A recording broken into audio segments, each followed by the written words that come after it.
Good morning, my YouTube viewers. It's Crystal. I'm just here because I want to give you a code review. I may have given a code review on this program in the past, but I have made a few modifications to it, and because I've made a few modifications to it, I decided that I would review it again. And basically, I'm using the SelectKBest function in sklearn, and I'm using it with Boston Housing. So what we'll do is we'll go ahead and read through the problem statement.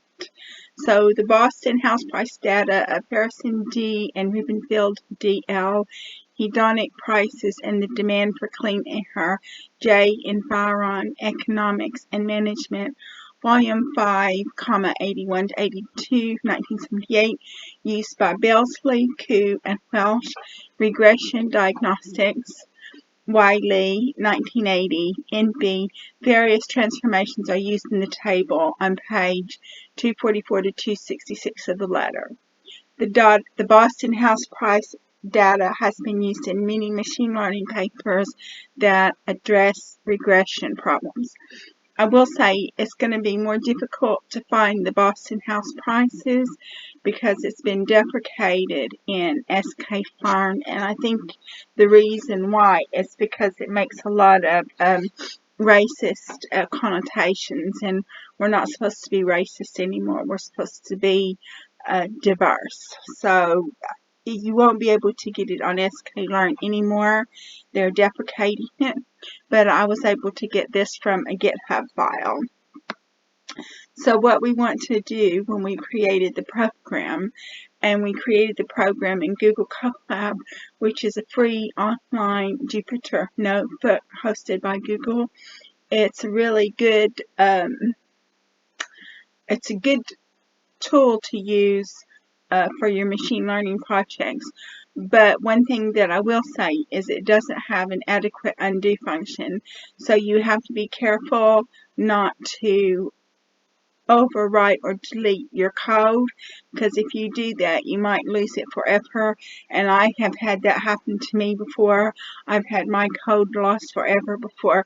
But if you do something like that, you can go into the save changes and there's a possibility you can retrieve it.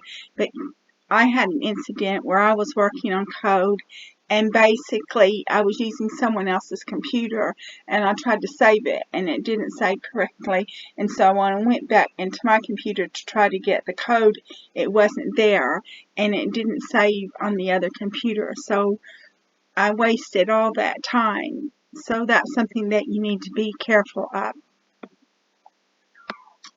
So after we created the program, we're going to load our program. So I said load files here to load libraries.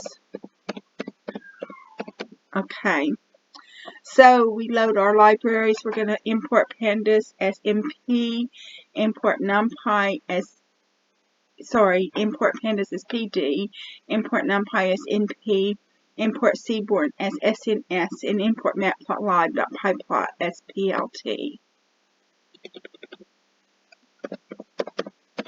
Okay, so then we're going to read the file, and what we have is we've got what all of these different columns mean, and so that's what we're talking about here. And MEDV is the value of the owner-occupied homes in thousands. So we load our file, df equals pd, that's pandas, dot read csv, and then this is I got this from a GitHub account. And so this is your file. We've got 506 rows by 14 columns. The 14th column is MEDV, which is the value of the home in thousands. So you can see it wasn't worth a lot, because 24 times 1,000, that's 24,000 pounds. You can't get much for 24,000 or $24,000. You can't get much for $24,000 anymore.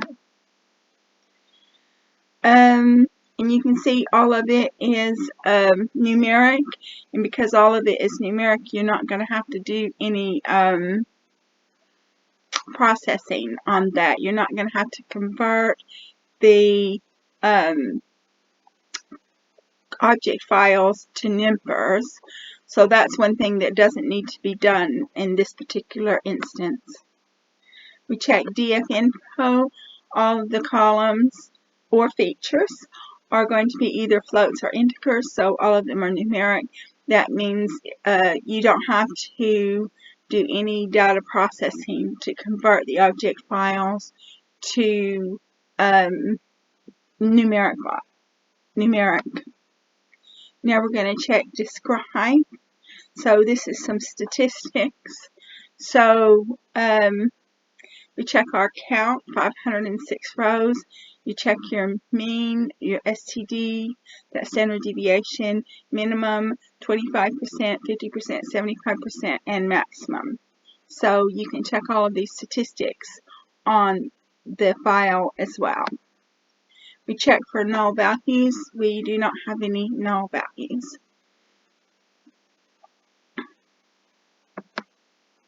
Now we're going to analyze the target, and so you can see that we have analyzed the target. So in this instance, I didn't get rid of any outliers. I could have gotten outliers because over here, this looks like this is an outlier here. So I could have gotten some outliers to try to improve the accuracy of the score, but I didn't get any outliers here.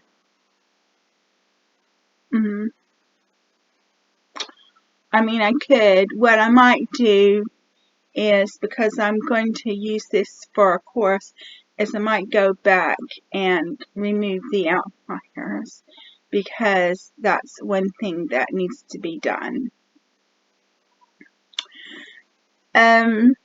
So we do some scatter plots on RM to MEDB. You can see the scatter plot there. A scatter plot, VAR to CRIM to CRIM to MEDB. You can see the scatter plot there. Age to MEDB. You can see the scatter plot there. LSTAT to MEDB. You can see the scatter plot there. B to MEDB, you can see the scatter plot there. Tax to MEDB, you can see the scatter plot there. PT ratio to MEDB, you can see the scatter plot there. Dis to MEDB, you can see the scatter plot. So now we're going to check crime rate, which is a violin plot, and so you can see the instances of crime rate. The zone is a scatter plot. You can see the instances of zone. The Charles River is a bar plot. So that's like where it's close to Charles River. So most of them are not by Charles River, but some are. Industry, there's a violin plot for industry that tells you which properties are close to the industry. Nitric oxide, you can see there's a scatter plot a violin plot that deals with nitric oxide. Average rooms per dwelling, so the average rooms per dwelling is going to be 6 primarily, but it can go as low as 3 and as high as 9, and that's a violin plot. Age of units built before 1940, so around 90-95 years is the most of it, but you can see it can go up to 120 and down to 0. Distance to employment center, you can see it's mainly 2 miles, but it can go up to 14 and as low as 0. And now we go radial highway. So we've got a box plot in radial highways, but I decided to go ahead and put a pie plot there. And the reason why we put a pie plot there is because if you got like more than 4 or 5 categories, it's best to put a pie plot because that sort of gives you a better representation. So you can see it's 5 and 24 and 4 are the most frequently used classes, and then the rest of the classes you don't have very many. Tax rate, we've got a violin plot there, so you can check that. Pupil teacher ratio, you got a violin plot there. So it's mainly about 20, but it can go as low as 12 and higher than 22. Blacks, now this is the part that the reason why Boston House Prices was deprecated, because this data set was created in the 1970s, and you couldn't say that now. Okay, lower status, that's the same thing, lower status people who are impoverished again. So, I don't know, there's a possibility they could get away with saying lower status, but today you can't get away with saying blacks. So, and then now what I did was I made a box plot, and box plots are really great, and the reason why box plots are great is because what they do is they give you the correlation of each feature, and that's what you want to know. You want to know the correlation of each feature. So the light colored boxes means it's a high correlation, and the dark colored boxes means it's a low correlation. So, and then so what we do is we print out the correlation, so you can see the correlation here of how every feature correlates with the other features. So now what we're going to do is we're going to define our x and our y equals def.medv, and x equals df.drop.medv, axis equals 1. So we check our x and our y. So you can see your x and your y here. And now we're going to normalize the data. And what happens when you normalize the data is you convert all of the values in the cells to a value between 0 and 1.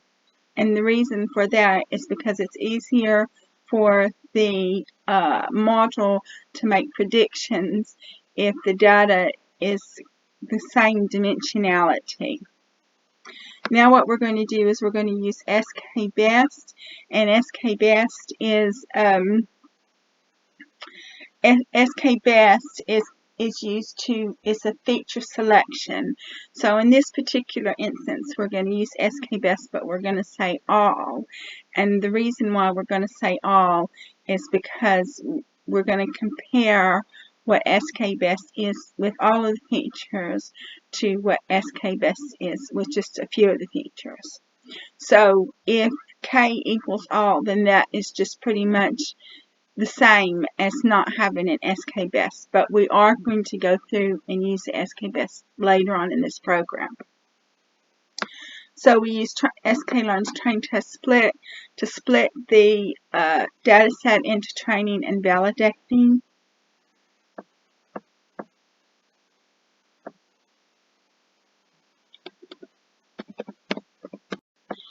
So x train, x val, y train, y val equals train test split, brackets x, y, test size equals 0.1, random state equals 1. And then we check our shapes of the data sets that we've created. So now what we're going to do is we're going to define our module, and in this particular instance, we're going to use MLP regressor. And I said hidden layer sizes is 50, solver is atom, random state equals 1, and max iter equals 4,000, verbose equals false, dot fit x train, y train, we had 85% accuracy. We predict on x val, we have 89% accuracy. We have a root mean square, again we're using sklearn, mean square error, and we have RMSE of 9. So that's not too bad. And then we create a data frame to compare our actual values to our predicted values so you can see what they are. And then we're going to plot it on a graph. So when we plot it on the graph, it looks all right. It doesn't look too bad. Okay, now what we're going to do is we're going to compare with SelectKBest. So the SelectKBest, we're going to make K equals 4. So we're going to have 506 rows by 4 columns. We're going to use train test split again to split our data set into validation and training sets.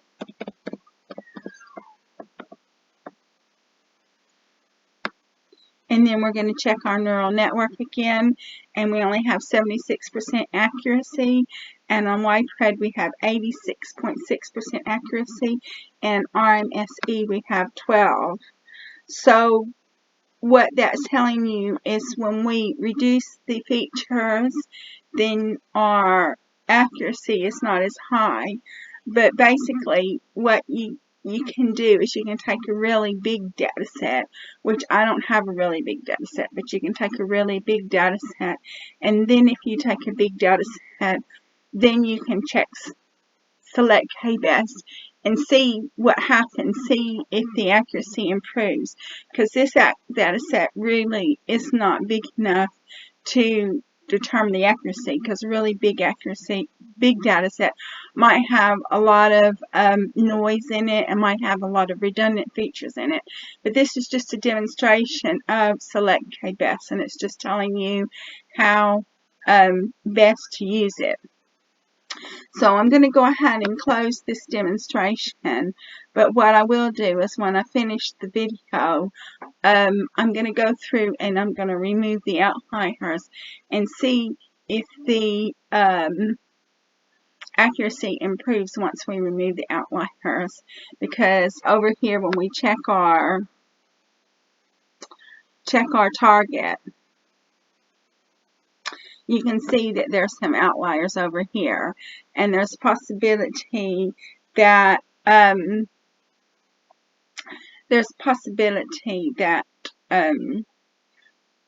accuracy might improve if we remove the outliers. So that's just something to think about. So I'm going to close this video now. I would like to thank all of my subscribers for supporting my channel. If you like my video, please like, subscribe, and share.